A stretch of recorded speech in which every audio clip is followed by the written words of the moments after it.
digital دنیا میں YouTube, face بک جیسے پورٹلز کو استعمال کر رہا ہے،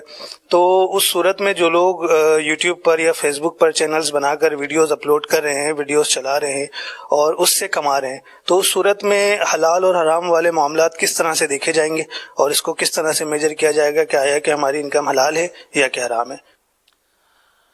دیکھیں، اکثر جو صورتیں اس کے اندر ہوتی ہیں